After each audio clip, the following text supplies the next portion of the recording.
Hello and welcome everyone to Meta Monday Analysis, or as I like to call it, MMA, your 40K this week. This is a patron show that I do every Monday evening Eastern Standard Time, where I sit, chat, answer patron questions, go over events, trends, releases, things that have mattered in the game of Warhammer 40,000. Now, this is normally a Patreon exclusive video that I do every week, together with the Friday show, which is called The List Crunch, where patrons get to submit army lists to me, and I read them live, and I give my thoughts. So today I decided to do another Unlocked series. We've been slowly coming out of lockdown, so it's nice to sort of like showcase the hobby that's happening and have a good chat of Warhammer 40,000 and all that good stuff. And I wanted to share it with everyone so that we could all participate. Enjoy the show. We have three events that I'm going to be covering today: the Copenhammer, the Rocky Top Rumble, and the 40K Brawl, where we'll be going over the top lists that we're seeing at those events. Then we're going to discuss some of the thoughts and questions from the patrons, as well as the impact of the sort of like new releases coming out, Orcs, Sisters of Battle, that sort of thing. The new secondary choices for the GT mission pack for 2021 for Warhammer 40,000, as well as others. So sit back, relax, and I hope you enjoy the conversation and the chats. And I'm trying to make sure that my audio works really nicely. I don't know why that's that way. There we go. I'm a lot more comfortable now. And hello to everyone in chat. Thank you for tuning in. If you haven't already, click the little like button. It really helps the video get noticed online. And then tomorrow, I'm back to mini wargaming. If you haven't watched any of those videos, I've been doing a lot of stuff with them lately. So it has been really, really entertaining, and I can't wait to go back and film even more stuff. What's really cool is they release stuff for the vault, and then if I'm in it, I get to post it for the patrons, which is fantastic. So thank you so much, Mini Wargaming, for doing these collaborations with me. I really appreciate it as well. Hello, James, Commissar Potato, Josue Arriola, Raymond, Owen, Stephen, Crafty, Project. Hello, welcome. Thank you for tuning in. You get a shout out. If I do miss your question, sorry. Usually gets pretty crazy in chat when I'm like in the zone. And I'm really looking forward to today. It's going to be a fun little chat and hangout. What's the delay on the stream? I have no idea. But who knows? We'll see. So first and foremost, I wanted to show off some really cool stuff that I've been doing lately. So I got in touch with this artist on Instagram called Hombre Radioactivo Art, and he did some stuff for Deep Spain Games, so Deep Games Spain. Huge Twitch stream. They did a lot of stuff with the LV Open. It's a really cool gaming community out of Spain. And so he had done some work of art for Bizarre and the guys. So I got him to do a really cool Archon for me. And this is Archon Skari. And yeah, he's got a beard, like me. And he has his crazy COVID hair. Deep Games, there you go. Tanya says Deep Games. That's true.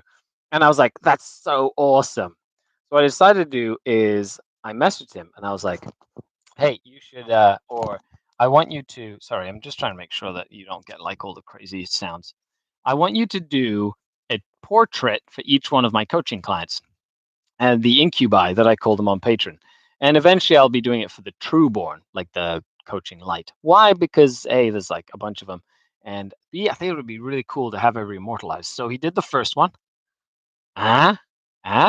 Pretty cool. And so I actually printed them out, and the patrons got this sent to them, so they can print it out if they want. I'm putting it on the wall. It's like a cool patron wall of awesome looking art, and I'll put the link to Hombre Radioactivo down if you want to check him out. But this is the number 2. Look how angry. It's so awesome. I love it. It's fantastic. Oh, these look so cool. Anyway, I just wanted to share that because I'm thinking that is pretty fun. And I was messaging the War Mistress Tanya. I was like, "Ooh, I'm gonna get one done for everybody." She's like, "That's awesome." So, yeah, I know, right, Jocelyn? They're fantastic. Charles, yeah, they're really, really cool. Okay, so let's dive in to the meta right now. Project 101, Project 22C4 says, I want to be enshrined as an incubi. I know, right? Looks really cool. So let's go over the three main events that I want to talk about. We've also got secondary option, like the new secondaries that we want to do, and like a whole variety of different things.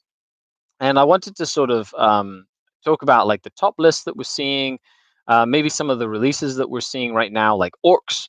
They just got sort of preview to have like good toughness, like toughness 5. Their choppers are 8, getting an extra AP. I feel that's going to have a big impact in the game moving forward. You know, and Games Workshop has this tendency of making factions very deadly as we go. So super, like the longer the faction has been around, the deadlier it becomes, and especially in an edition, right? So right now we're in like 4th edition. If 3rd edition was what 8th edition was to the game, because it was like a whole revamp of the game system. So let's see what armies are coming up with. I've got 3 main events I want to talk about, and they're not like all mega massive, but they are pretty cool. Um, mm, mm, mm. Let's see. We'll do. Right, I have it all here. I don't know why I was looking for it. I literally preset it. Now I do have a subscription to Best Coast Pairings, so I can see all the lists and all this good stuff, and it really helps when I'm trying to do these sort of videos. So first event we're going to look at is the Copen something. I'm trying to Copen with the problems right now. Haha, get it? It's the Copenhammer GT in Denmark, I think is where it was. DK. So Alexander won with his Adeptus Astartes. Then we had Martin with his Necrons, and Sun with his Chaos, and then Juan Navarro with his Chaos as well. And then Deathwatch, Necrons, Chaos. So lots of Necrons and Chaos. Drukari didn't end up till like 8th place, and it was a 5-round tournament that had 30 people. So almost a GT. It was a very, very large RTT. Tanya says you should give me a thumbs up for all the dad jokes that I'll be doing, because that's how it rolls. Thank you for the reminder. Necrons with OBSEC is pretty sauce. Yeah, it is really cool. And then AdMech, like they got released this weekend technically. There are even some events like a month out that aren't allowing Necrons. I'm going to say this right now. I hate it when there's a cutoff for the rules for an event. Hate it. If something grinds my gears, it's AdMech. No, I'm just kidding. No, it's because like when I run an event and I run like the Berry Bash, for example, I will allow rules that are like released the day of the event. You just kind of like give up your points for like having your list submitted extra, and I allow both rule sets, the new and the old. You know, most people don't even know what they're doing with a new book, you know, when it comes out. So and I know how much I want to play with my new rules, and being at a tournament, knowing that my rule set or my new codex is just sitting at home gathering dust is the most depressing thing a hobbyist can do. So, you know, it's kind of how that works. So we'll kind of talk a little bit about AdMech as well, and kind of how it works and stuff. AdMech is pretty cool, but there's I like it. I'm really liking the direction that the game is going in, because it's like crazy, but in a good way. It is leaving a lot of the older factions like behind a lot faster than normal. However, I hope that they pick up the release like pace, and then they can bring up those other factions to what it is. Okay, so events. Everybody's like, get on with it, Skari. Get on with it, they say. Okay, so let's look at the undefeated list, which was the Adeptus Astartes list by Alexander, which was Ultramarines. Never understood why rules cutoffs are a thing in 40k. Right, Jocelyn? Right? Me, I want to play with my new stuff. Why won't people let me play with my new stuff? You know? Oh, because people don't understand and they no, just let people play with their rules. So Ultramarine successor with a long-range marksman and artisans, with a spearhead with a librarian, chief librarian, jump pack, Mighty Heroes, Null Zone, Psychic Fortress with the Seal of Oath, which is busted relic. A captain on a bike with a storm shield, chainsword, rights of war, the teeth of terror. So a little choppy captain on a bike. 10 Vanguard veterans with lightning claws and storm shields. Okay. 2 relic contempted dreadnoughts with the Volkites and the Cyclone. Excellent. 2 redempted dreadnoughts with onslaught, heavy onslaught Gatling, Stormbolters, Gatling, and the Icarus. So the same. 2 units of 3 multi-melta attack bikes. Excellent. 10 Devastators in 2 squads with 4 multi-meltars in each and a cherub in each, and 1 drop pod. So you got the drop pod to drop down the multi-meltars. Got lots of attack bikes for multi-melta support everywhere. He's got 4 dreadnoughts that are Ultramarine successors, and 10 Vanguard veterans for some counter punch.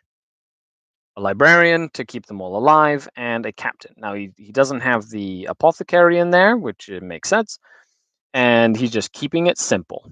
2,000 points on the nose. I like this style of Space Marine list because it shows you how sort of like versatile your army can be. It has like some, 4 dreadnoughts, which are like the core of the army. It has the attack bikes, which allows you to kind of move and maneuver around the table. It has the drop pod, which can be used aggressively on like a first turn for like an alpha strike, or can be used defensively or from anywhere from the first to third turn. So you can figure out. It also helps zone out the back of the board because the drop pod can be dropped in and opened, and then 9 inches from the fins of the drop pod is like a humongous radius of no-go deep striking. So you can use it for your backfield or a corner, and then kind of use that as an anchor for some screening. And there's and you got librarian and captain. So he's keeping the HQs cheap, which I think is important in a Space Marine, or in most armies. You don't want to spend like a lot of points on a bunch of characters, because then you don't have enough bodies on the table to physically get the work done that you want to get done, right? The Meltapod instead of the Invictors are interesting. Yes. Now, normally you see the 2 Invictor tactical war suits in this style of list to kind of put forward pressure with some incursors and things like that, which is fine. And that's more of a, I go first, I get to jump you. I go second, I redeploy and play KG, which is fine. Now, I like it as well because of the symmetry within the list.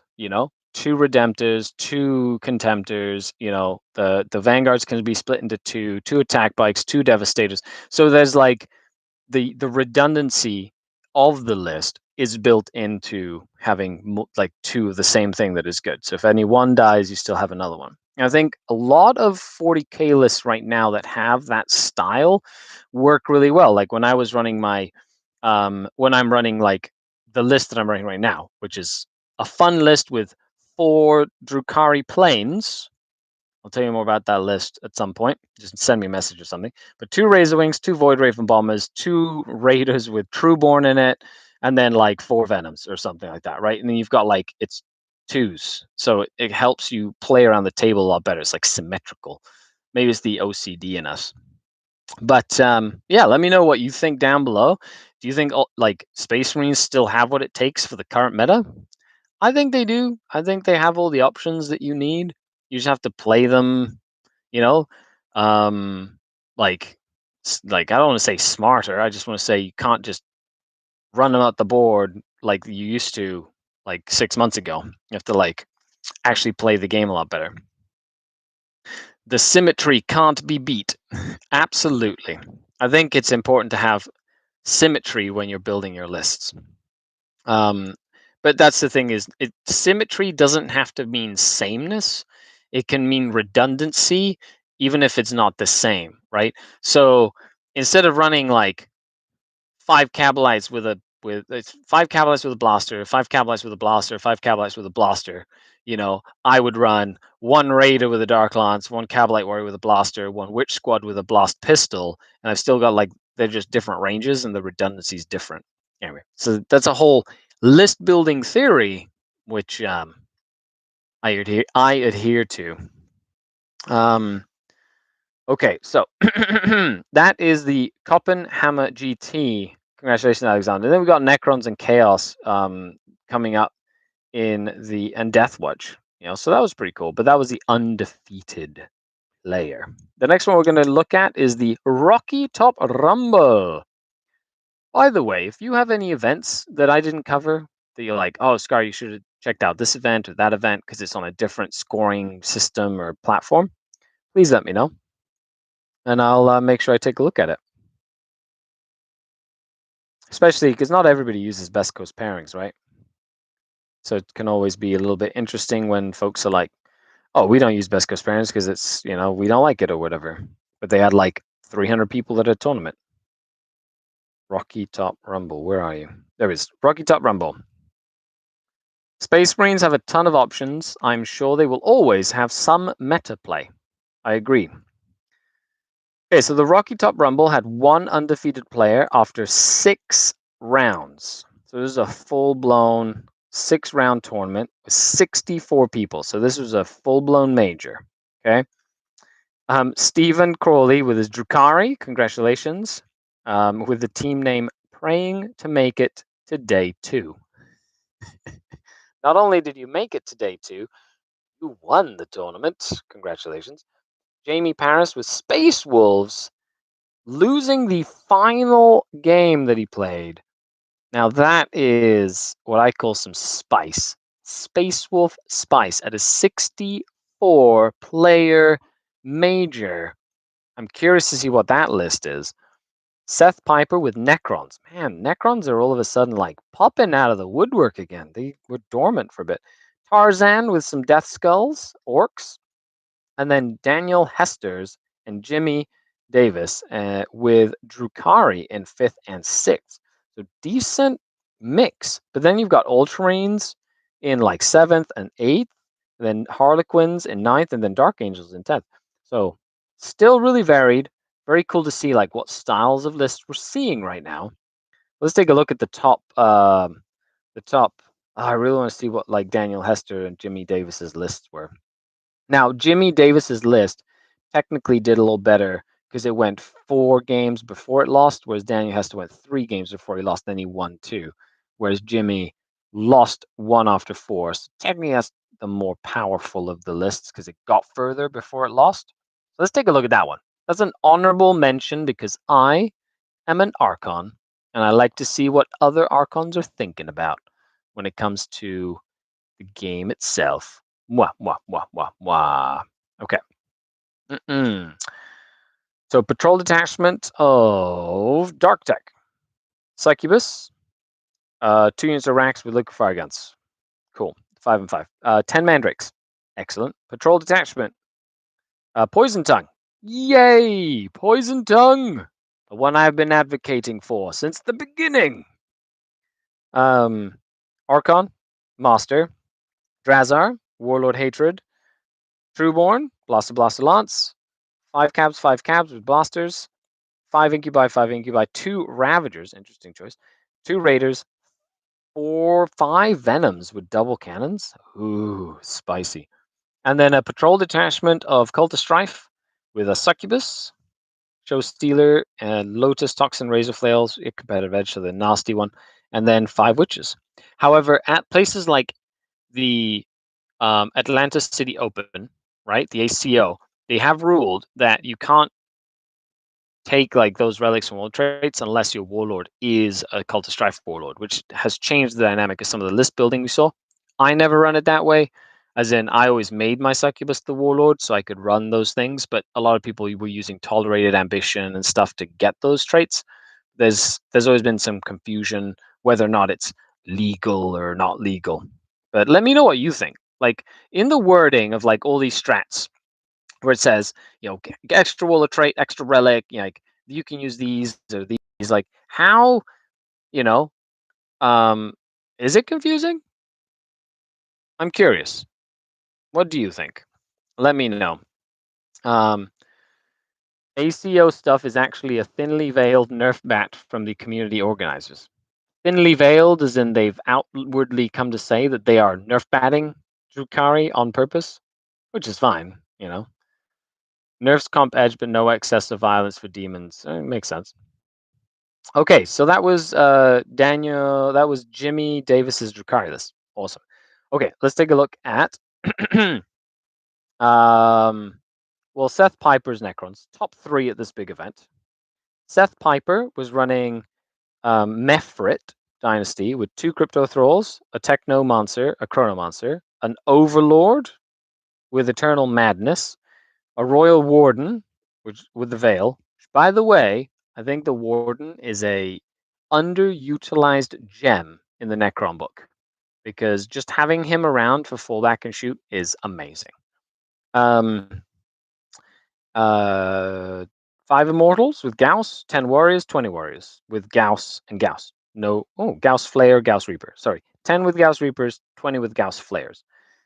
Lich Guard, 10 of them as shields and swords. Now they're Mefrit, which I believe means they get access to the +1 attack strat, and then with their Lich Guard strat, while they're around the Lord, they get an additional attack, which means they can each go up to like 5 attacks or 6 attacks, I believe, which I've seen in action, and it's scary. John the Cron has played that sort of combination a few times, and they will murder everything. They're like they killy. They are very killy.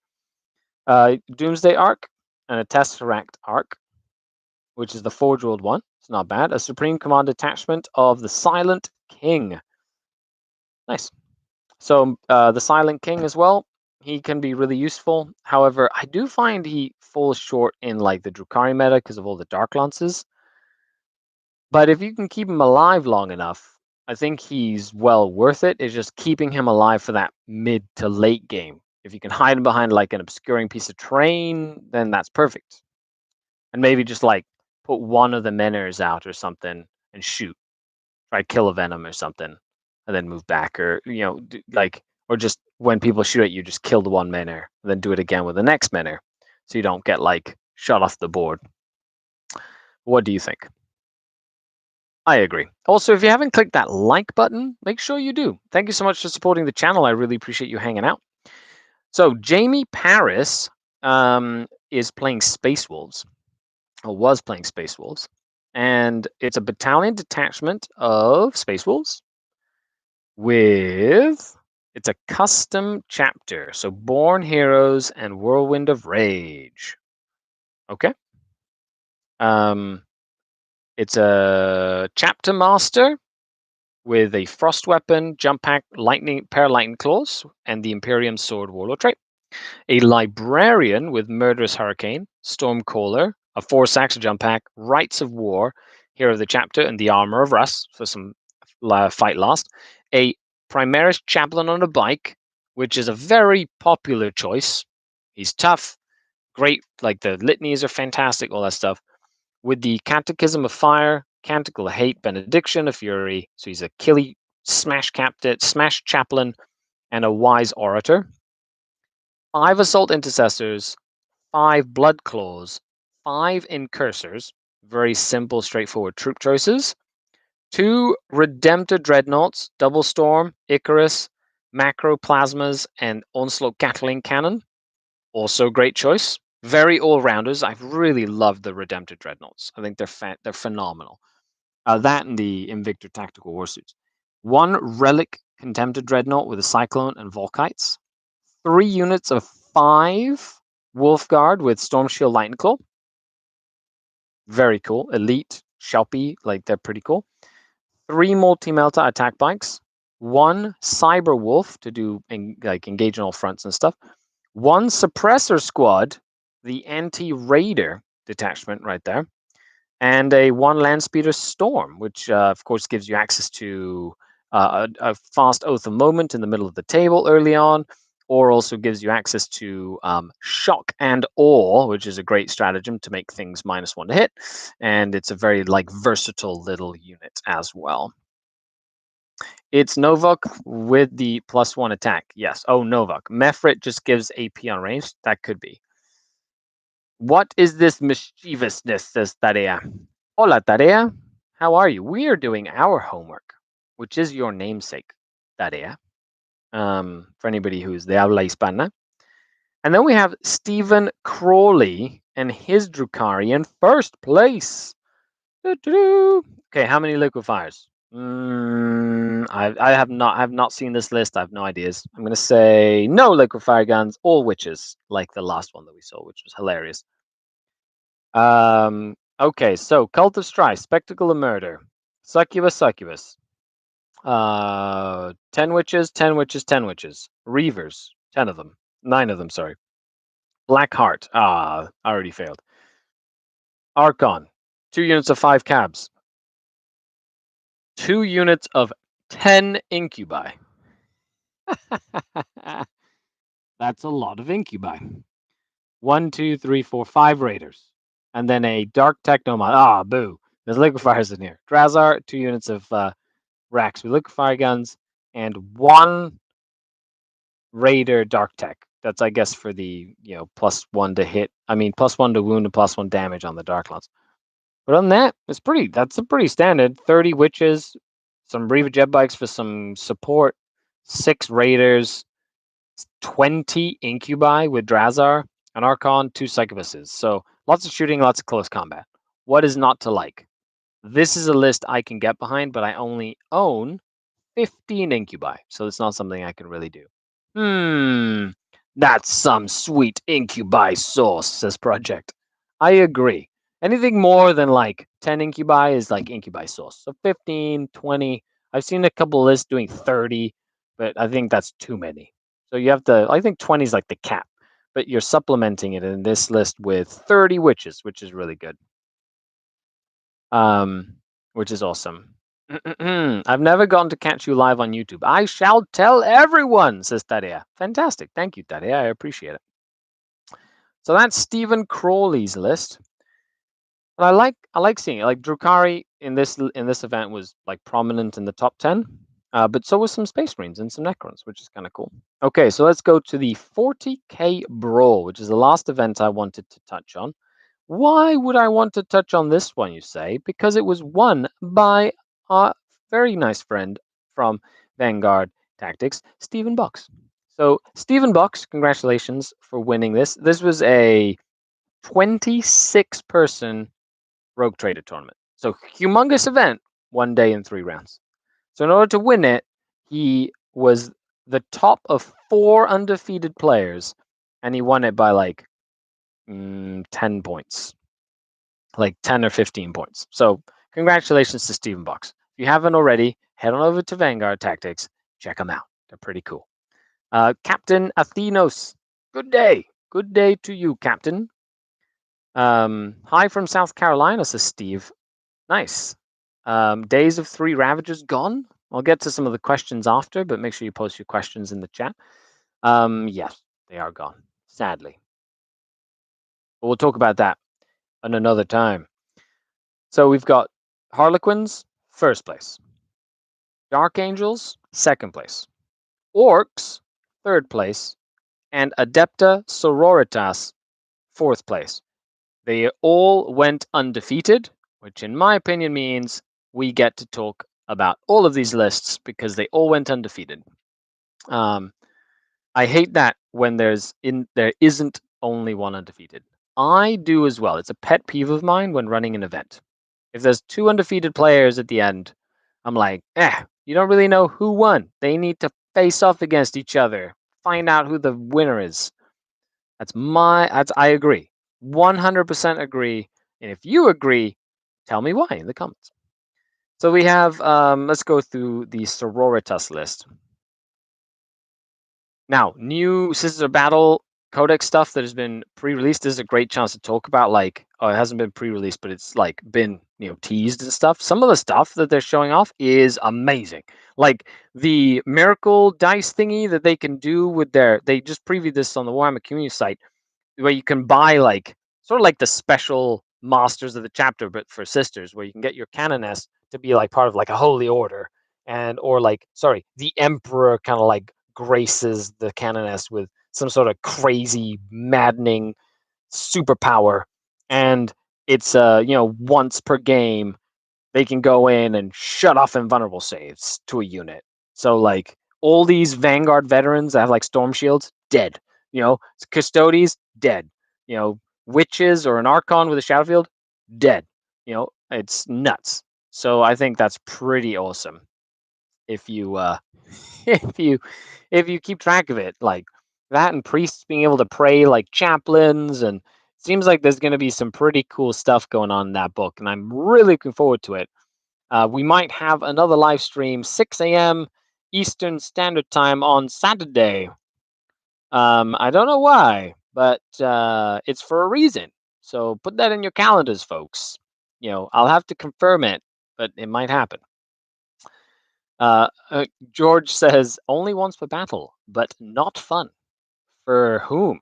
The receiving? Nah, they'd be fun for the Sisters of Battle player for sure.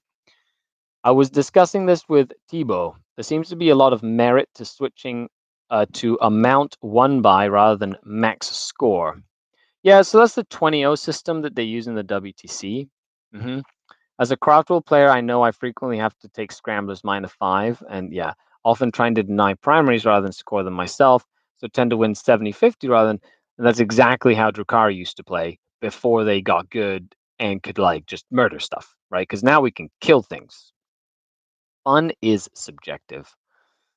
Not fun for the receiver is such a smackdown. Once per game, definitely. Not fun once per game. Okay, so let's dive in to the lists themselves. And then we'll go over some Patreon questions, and then I'll open the questions up to chat. If you have any questions, make sure you post them. If you want me to really notice your question, you can always support the channel with a super chat if you'd like. If not, all the links to everything are going to be in the description, from Hombre Radioactivo Art, if you want to go commission something from him, to the Patreon page. So if you'd like to support the channel on Patreon, it's a really cool, awesome community. It gives you access to the Discord, the exclusive videos we do every week, and like the patron campaign that we're doing, little crusade games on TTS, which has been really fun. I do little write-ups every time I play, and that's been very entertaining as well. But that's enough of those plugs. Back to the real world. Yeah, let's do it. So battalion detachment of Sororitas Valorous Heart with 9 Arco-Flagellants and 1 Repentia Superior. Interesting. A Canoness, a Palatine, and the Triumph. 3 units of 5 Sisters of Battle squads. A Celestian squad, 5, 6, 7, 8, 9, with a Cherub, Combi Melta, Heavy Bolter Flamer. Okay, for the trifecta, I'm assuming. An Imagifier with Indomitable Belief, a Preacher, 9 Repentia, 5 Dominions with Stormbolters, 5 Dominions with Meltaguns, 6 Seraphim with Inferno Pistols, 3 units of 4, 5, 3, 4, 3, 1 unit of 9 Retributors, 1 unit of 6 Retributors, and 1 unit of 6 Retributors. So 2 units of 6 Retributors, 1 unit of 9 Retributors, an Immolator, and a Rhino. This is very similar to the list that I played against when I played at the Greek Hammer tournament, for the event that we did with Greek Hammer for the WTC. And this was, I like the Flagellants. The big squads are interesting because in the trade war, whether you have like 8 Flagellants or 4 Flagellants doesn't really make much of a difference. You're usually going to kill whatever you hit anyway. So, and then the large unit of Repentia is definitely interesting as well, because normally you want to have like multiple smaller units, especially in the Drukhari matchup. But other than that, I like the Dominions for some early pressure. The Sisters are good. Some transports to keep stuff alive. Some Seraphim to do like shenanigans. And of course, the Triumph and the Canoness and the Palatine to just like maximize your dice rolls, which I think is really good, and give you access to some good miracle dice like creation and stuff like that as well. I personally love it when my stuff dies. I can go hang out with my opponent after the round. That's what we call the beer and pretzels list. You just put it down on the table. If you go first, you win really fast. If you go second, you lose really fast, and then you can go have drinks and have fun with the rest of your friends, which is hilarious. Nice list of Vladimir. So then we have Andy Avery with Orcs. Cool. So there's an Orcs battalion of Death Skulls. By now we know that's a pretty standard like build. However, the new Orc releases, like not the new Orc, like all the snake bitey guys or the beast snaggers or whatever they're called, they look cool. Weird that they only have 1 wound. I thought they were going to Primaris them, make them 2 wounds apiece. Meh. But then you have +1 toughness on all Orc boys, which makes them a lot more resilient to like bolters and stubbers. But like they give every bolter and like stubber more shots, and instead of like, and then because of that, now they've made all Orcs tougher. I don't know. It's weird. Like how are they balancing this? I have no idea. It sounds cool though that Orcs are like super tough. They used to be like toughness 4, the same toughness as Space Marine, but now all Primaris stuff that's Gravis is like T5. So why not make Orcs T5? Yeah, whatever. A war boss, and another war boss on a war bike. Yep. With brutal but cunning, the killer claw, and the biggest boss. 10 boys with a knob. 10 Gretchen, 10 Gretchen. 5 commandos, 5 commandos. 3 mega knobs, 3 mega knobs. 5 regular knobs. 2 units of 1 Death Copter. 5 Storm Boys. No, just 5 Storm Boys. A Bone Breaker with the Fortress job. And then a Spearhead detachment of Grot mobs with a Weird Boy with the jump. 2 Grot Mega Tanks, which by the way have a bazillion shots. 5 mech guns, 6 mech guns, 5 mech guns, which he hasn't actually said which ones they are in this list. Tisk tisk. Like this list is great, but there's like no detail on this list. You just have 10 boys. What are they armed with? Did you give them a tank buster bomb? Right? Like those are options. You haven't said what they're basic, but are they choppers, sluggers? Like, are you gonna switch them in between games? Like, what is this? Put your shit in your list. Then we have the biggest boss, the custom job, and then of course just a bunch of mech guns. But what mech gun? Like, are they Zappa guns? Are they lobbers? Are they like shotgun guns or whatever? Tell me. The war boss on a bike, says Tanya. Absolutely. Orc Stodies. 1 wound because of hordes. I guess that is true. Like the orcs are going to have a bunch of hordes and stuff. So Andy, cool little orc list. I love the fact that you've got lots of guns. Although with the change to secondaries, right? We have the change to while we stand, we fight. At least for all the leaks. I do not have a copy of the book, so do not take anything I'm saying as canon. But from the pictures that you've seen online, while we stand, we fight. It's pretty much the same. It's on a unit, but if the unit splits up, like combat squad or a unit of like, mech guns or anything like that, if you kill any part of it, like in order to get to deny the points, you have to kill all of the parts. So like a mech gun squad that has 5 mech guns, you have to like kill every single one of the 5 mech guns. But now if you kill 1 mech gun from each of the different ones, you deny your opponent points. Because if you have portions of that unit alive, you only get 3 points instead of 5, which helps with all those armies that split up and stuff. So, and Colin says, we know nothing until we know the point values. That's very true in terms of like what it is and how it works and stuff. And because it's all in a vacuum. Don't wait until you get the full picture and we'll go from there. So then we have Jay with his Dark Angels. So Dark Angels Outrider detachment, and you're running a captain on a bike with a Thunderhammer Storm Shield. Cool. A Ravenwing Talonmaster with the Gaze. Hit on 2s all the time, even with overwatching. Fantastic relic.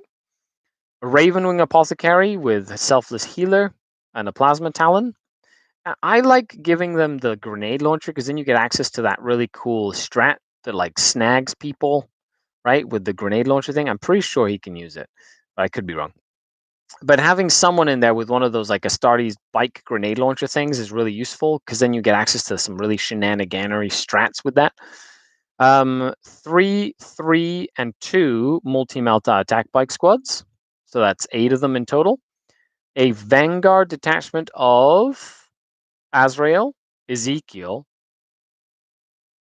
1 Deathwing Ancient with the Pennant of Remembrance. So pick a unit, -1 damage, makes them really durable. 1 Deathwing Command Squad with 3 Terminators. Normally people just run 2. 2 Thunderhammer Storm Shields, 1 Paralightning Claws. Then 1 Deathwing Terminator Squad, 5 Terminators, 3 Thunderhammer Storm Shields, 2 pairs of Lightning Claws, and then 1 Deathwing Terminator Squad, 10 of them, with 4 Thunderhammer Storm Shields, 2 Lightning Claws, 2 Stormbolters Power Fists, 2 Cyclone Missile Launchers with a Power Fist and a Stormbolter. So 10, 15, 18 Terminators, 19, Azrael for the invulnerable save, Ezekiel for the great psychic powers and the invul for himself, 8 attack bikes, a Raven Apothecary, a captain on a bike, lieutenant. So lots of characters. Tough Terminators. I feel like this list would be amazing if like one of those attack bike squads was a regular Ravenwing bike squad. And then it would be like perfect for me. Shenaniganery, new favorite word. Poor Belial. He's a boss, but outshun. I agree. Sadly, you can't make all the characters amazing, but I wish that you could. It'd be really cool if you had like Ezekiel, Belial, and like true hero hammer. They just run up at you, you know? But making them that sort of stuff is really cool. And last but not least, Stephen Box. Shout out to Stephen, Mr. Box. Running Harlequins. So let's take a look at this. We have a battalion detachment of Frozen Stars, so close combat Harlequins. A Shadow Seer with all the shenanigans. A Shadow Seer with all the shenanigans again. 1, 2, 3, 4, 5, 6 units of Harlequin players with nothing. Really? No pistols, eh? Just regular run-of-the-mill. You've got interesting. That's crazy. So 5 caresses, 5 caresses, 5 embraces, 5 embraces, 5 embraces, 5 embraces. No fusion pistols whatsoever. 1 Death Jester, 1 Solitaire. And then another battalion detachment, holy moly, of Hysterical Fury with the Incarn. Oh, because he's running MSU. Oh, that makes so much sense. With a Troop Master and a Troop Master. And they're still the same chapter except for the Incarn. With 1, 2, 3, 4. Oh my goodness. 4, 5, 6 more with caresses. I love this list. This is a Harlequin Horde list with 12 units of 5 Harlequins that are going to bounce around, be really annoying, be -1 to be wounded. You're 6 inches range away from them. You can stop Overwatch with the Death Jester with Humbling Cruelty. You have the Solitaire with the Rose, with the Chromatic Rush to like run in and do some damage. You got 2 Troop Masters. One of them's both of them are just straight up normal, and then you've got the Incarn. As soon as you kill a unit of Harlequins, it jumps to it, and then you have to deal with an Incarn. So you can bounce back and forth and stuff. All in all, that is a very annoying list to play against. Bring in the clowns list. Yeah, exactly. So, Mr. Bucks, great choice. Great choice of list. That is fantastic. And I really like it. So those are 3 main lists that we wanted to, or 3 main events we want to talk about. Make sure if you haven't, leave a like. We're going to go into Patreon questions right now. Chat or comment section. If you'd like to put your questions on the site, I'll go sift through it and pick a few before we finish up for the day. We talked about We've talked about the lists. We've talked about some of the new release stuff and like its impact on the game as we go through the lists. And we are going to be talking about some questions that have been brought up by the patrons, which I'm really, really excited about. From the Patreon page, because the Patreon page is the best page. Okay. Let's see. Here we go. And Meta Monday submission thread. Also, we have a fantastic lineup on Twitch. So we've got John the Cron coming in on Monday, Michael Timpe coming in on Tuesday, Magic Carp Used Fly from Dice Check is coming in on Thursday, and then Adam Abrowitz is coming in on Friday. So we got a really cool lineup for everybody this week. 11 a.m. Eastern Standard Time, Tuesday through Friday on Twitch. Make sure you stay tuned for all that as well, which is really awesome. Okay. So some questions. Eduardo Paredes asks, with AdMech and Drukari at the top of the food chain and the imminent release of the Sisters of and Orcs Codex, what do you think will be moving towards a mono wound meta? Marines are getting worse over time and no prisoners. Secondary mission favors single wound models. So is it Lilith's time to shine? That's a good question, Eduardo. So what do I think? I don't think it's the end of multi-wound models, even though, like, yes, there's been a lot of increase in like damage stuff. But what I could see happening is, the increase of like ways to ignore damage, like feel no pains. Of course, Marines have bringing back to life. They got their apothecary, and then like blast weapons. I think blast weapons, and this is the cycle that I kind of envisioned, is like, well, everybody's going to bring some hordes, and then people are going to bring blast, and then they're going to transition to MSU, and then people are going to leave blast at home, and then hordes are going to come back, and then blast is going to come back. So I think it's more about like what you're going to equip your Marines with. Things like not flamers necessarily, but like frag rocket launchers, right? Like if there's like 20 Vanguard veterans and you have a Devastator squad with 4 rocket launchers that each get max 6 shots and you're shooting 24 frag rockets at this unit, right? Every turn, is that going to be something that comes back because of the fact that people are running hordes of units? Who knows? We'll see. I think that'll have more of an impact than like specifically like multi-wound versus not multi-wound. And when you count the number of wounds, because vehicles don't count, I don't think that Marines will be that affected because a lot of them multi-wound models are a lot of them multi-wound models are like vehicles, like dreadnoughts, and they will not count towards that, right? And I think that's a big thing. Mikey says, "Have we beaten toughness 5 orcs to death already?" Well, it'd be hard to beat them to death because they're toughness 5. Like, come on. Archon Eric asks, "Not sure if this is the right place for kill team questions." Well, yeah, sure. I'm sure. I do have the kill team rule book. Have I played much? No. But our spies in the Imperium, intercepted a transmission indicating that a small commando of Sisters of Battle is heading to Orguna Zeta. I love narrative stuff. We have a hidden library archive there, and it must not be discovered. Do not attract the attention. We're about to send a kill team to deal with them. I was wondering what would be good for a 100-point kill team I should send. Any advice? Be safe. For Dark Eldar. So I found that Mandrakes are really good and Incubi are really good. So use the elites thing. Have like an Incubi, a couple Mandrakes, and then some like witches because they don't worry about cover and they can jump in and like slash people up. And like razor flails and shardnets and impalers are really good. That's what I've heard so far from Kill Team, at least from the time I've played them. Just painted up Deathwatch Terminators with 3 Cyclones for every 5 models, an underused unit. Really?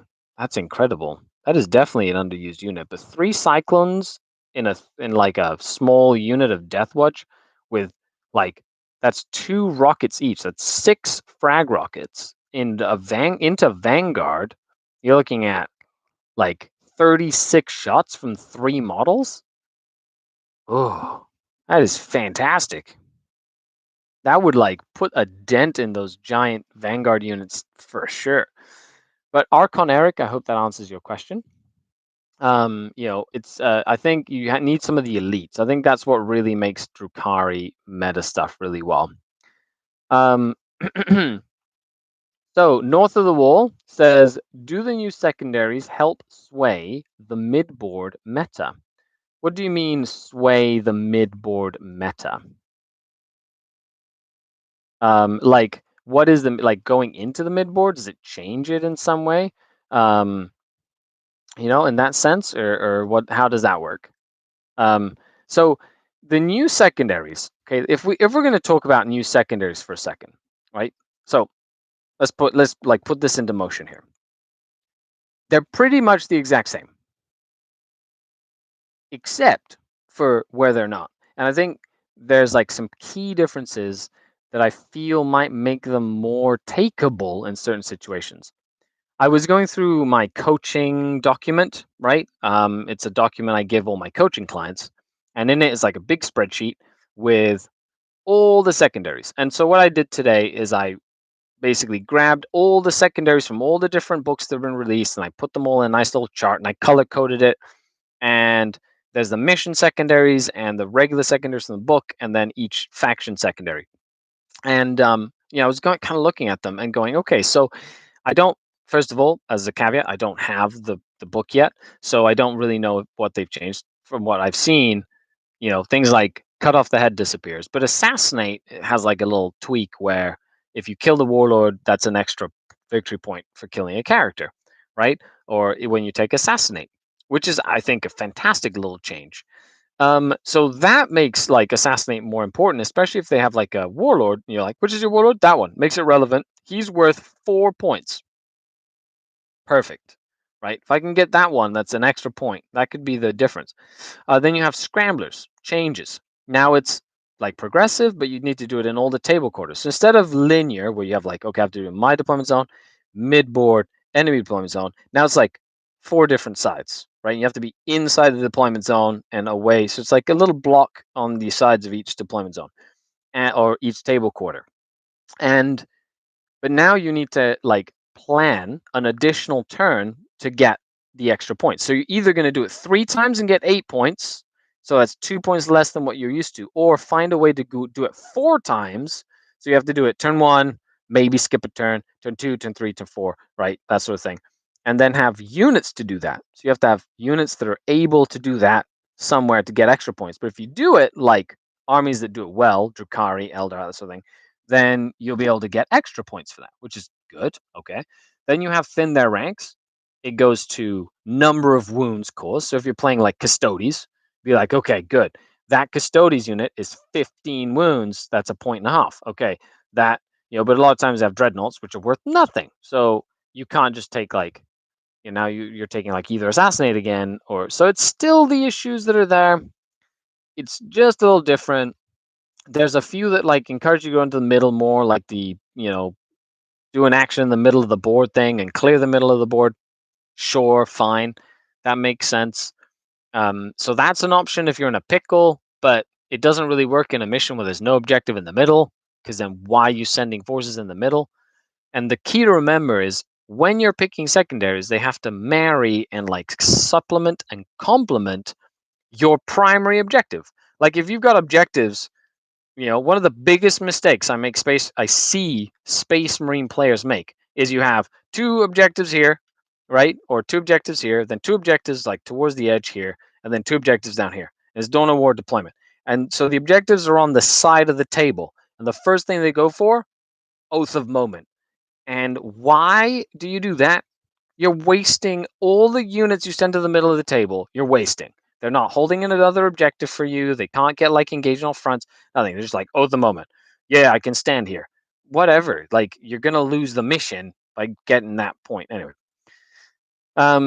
that's my thought. I think I went on a tangent there, which is fine. Thumbs up for the tangent.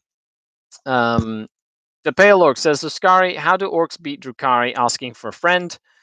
They dig a little foxhole, they lie in it, and pray they don't take you alive. Ah, ah, ah. I'm excited to play you at some point, to Pale Orc. Then we'll find out, won't we? Oh dear. Okay. Let's see. Any other? If you have any other questions, make sure you post them in the chat now, or forever hold your peace as well. I know you can hear me typing, which is fine. Oh no. Ah.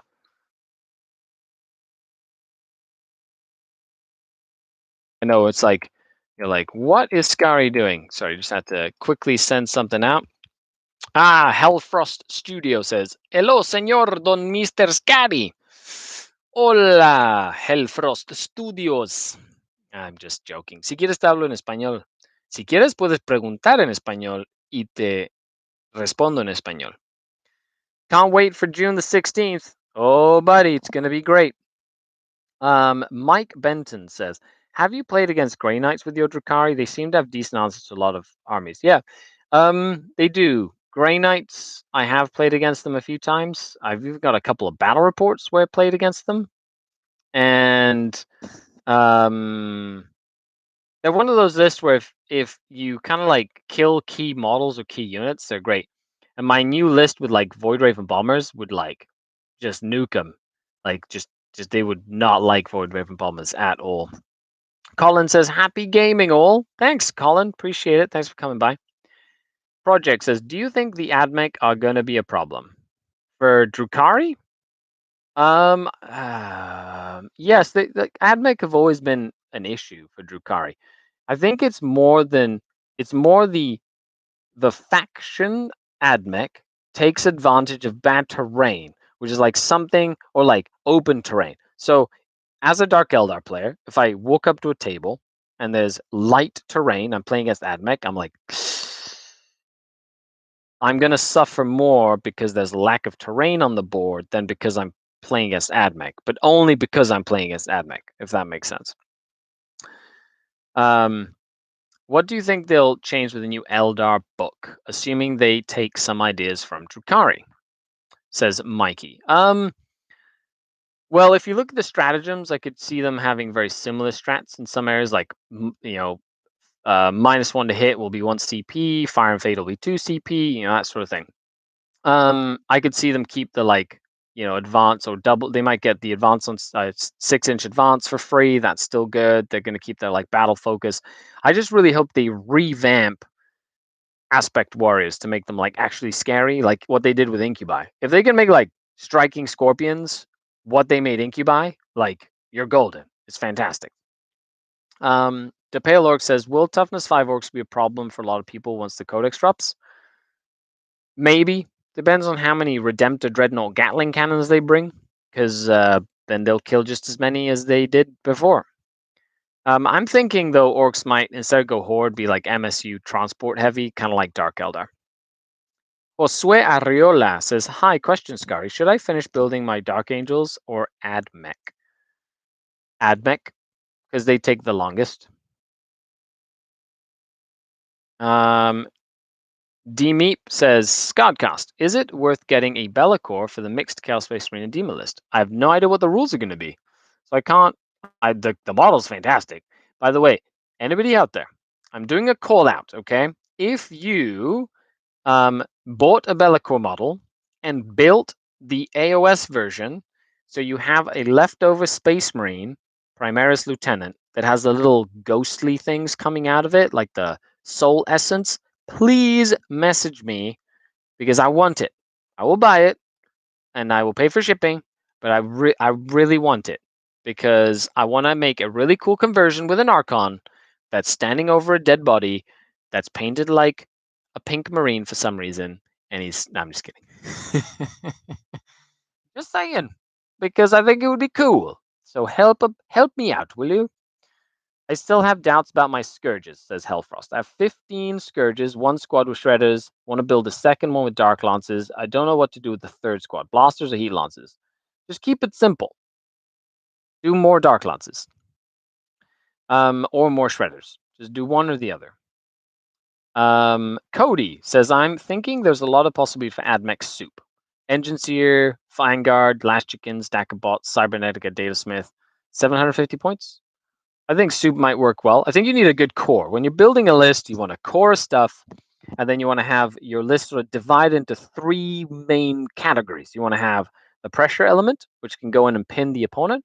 You want to have a control element, which can take the midboard, and you want to have a support element, which supports from the backfield. If you can split it up into those three, that's the way that that works as well. LOL, I think he means Dark Angels are better than AdMech, says King. That's funny. Tanya says, oh my goodness, you would. Well, because, then it would be, we had this whole thing on the Twitch stream, Tanya, where we were chatting about it. So I kind of have to make that happen now.